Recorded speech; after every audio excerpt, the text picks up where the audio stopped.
अस्सलाम वालेकुम दोस्तों, मैं हूं अहमद और आप देख रहे हैं अपना YouTube चैनल बागी रिसर्च। जो दोस्त हमारे चैनल पर नए हैं वो जल्दी से हमारा चैनल सब्सक्राइब ताकि हर आने वाली नई वीडियो आप तक बआसानी पहुंचती रहे। दोस्तों, आखिरकार ईरान ने 2 हफ्ते के बाद दमिश्क में अपने सफारत खाने पर होने वाले हमले का जवाब दे ही दिया। तारीख में पहली बार ईरान की सरजमीन से बराह रास्त इसराइल पर हमला किया गया है। इंटरनेशनल ग्रेट गेम में ये बहुत बड़ी तब्दीली आई है। ऐसा अटैक जिसमें 350 मिसाइल और ड्रोन्स को ईरान की सरजमीन से इसराइल पर फायर किया गया है 10 अप्रैल से 13 अप्रैल के दौरान। इस हमले से पहले ईरान अमेरिका को इन्फॉर्म कर चुका था। यही वजह थी कि अमेरिका अपने और इसराइली हमायती ममालिक के साथ मिलकर इसराइल की मदद के लिए इसराइली सरहदी इलाकों में मौजूद थे। इसी वजह से ही ज़्यादातर ईरानी मिसाइल और ड्रोन्स इसराइल के अंदर दाखिल होने से पहले ही तबाह कर दिए गए। लेकिन साथियों, आपको यहाँ एक अहम पॉइंट बताते चलें कि 90% मिसाइल को इसराइल की तरफ से रोक लिया गया था। यकीनन ये कामयाबी है, लेकिन असल में इसराइल का एक बहुत बड़ा मिलिट्री नुकसान हो चुका है, और वो ये कि अब तक ईरान समेत दुनिया के किसी मुल्क ने भी इसराइली डिफेंस सिस्टम को इस लेवल पर चेक नहीं किया था कि उसका एक्यूरेसी लेवल कितना है। लेकिन ईरान ये करने में कामयाब हो चुका है। इंटरनेशनल मीडिया के मुताबिक 10 से 15 ईरानी मिसाइल इसराइल के हुदूद में आकर तबाही मचाने में कामयाब हुए।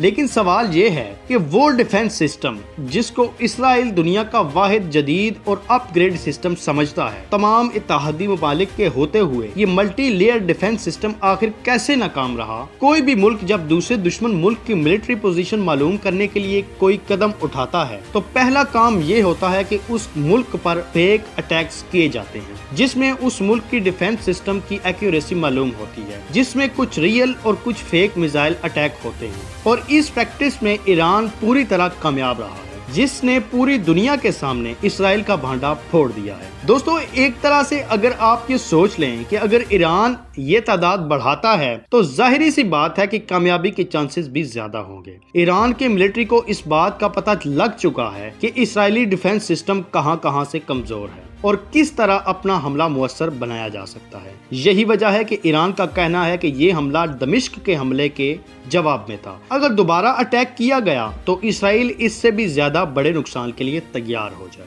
On the other hand, Israel की शिद्दत पसंद ऑर्थोडॉक्स भी इसराइली सदर को इस बात पर मनवा रहे हैं कि इसराइल दोबारा हमला करे। नाज़रीन, क्या होगा कि अगर ईरान और इसराइल में जंग शुरू हो जाती है? जहां ईरान इसराइल के मुकाबले में बहुत ज्यादा तादाद में फौजी कुव्वत रखता है, वहां इसराइल भी दुनिया की अपग्रेड आर्मी रखने का दावा करता है। इसराइल रकबे के लिहाज से, आबादी के लिहाज से ईरान से बहुत छोटा है, लेकिन टेक्नोलॉजी के मैदान में ईरान से बहुत ज्यादा आगे है और इसराइल को अमेरिका और यूरोप की हिमायत भी हासिल है। वहाँ ईरान को जाहिरी तौर पर किसी और मुल्क की हिमायत हासिल नहीं है। ईरान की इकोनॉमिकली कंडीशन बहुत ही ज्यादा वीक है, लेकिन अपनी आर्मी पर बहुत ज्यादा खर्च करता है। ईरान में अवाम भी इसराइल के हक में नहीं है और इसराइल के नाम से भी नफरत करते हैं। इस वक्त ईरान के पास ऐसे 3000 बैलिस्टिक मिसाइल मौजूद हैं जो कि 12 मिनट में इसराइल पहुंच सकते हैं, और उसके बाद अल-फतह मिसाइल जो हाल ही में ईरान ने तैयार किया है, जिसको पकड़ना और तबाह करना इंतहाई मुश्किल है, जो कि 7 मिनट से कम वक्त में इसराइल पहुंच सकता है।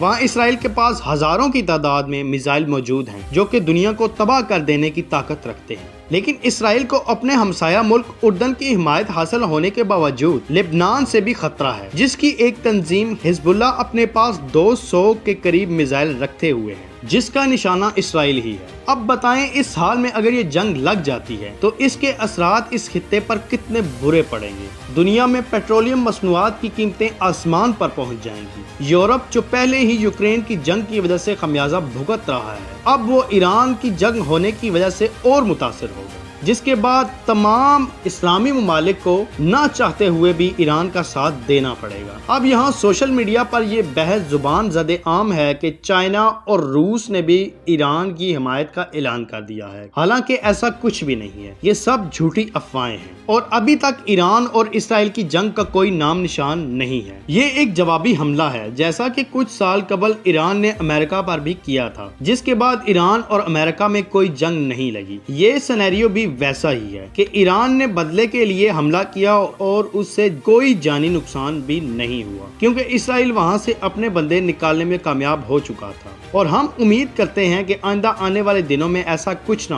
होगा, क्योंकि अगर जंग होती है तो हम भी इससे महफूज नहीं रहेंगे। पाकिस्तान और इंडिया पर भी इसका गहरा असर पड़ेगा। So hope for the good. तो मिलते हैं अपनी नेक्स्ट वीडियो में, तब तक के लिए अल्लाह हाफिज।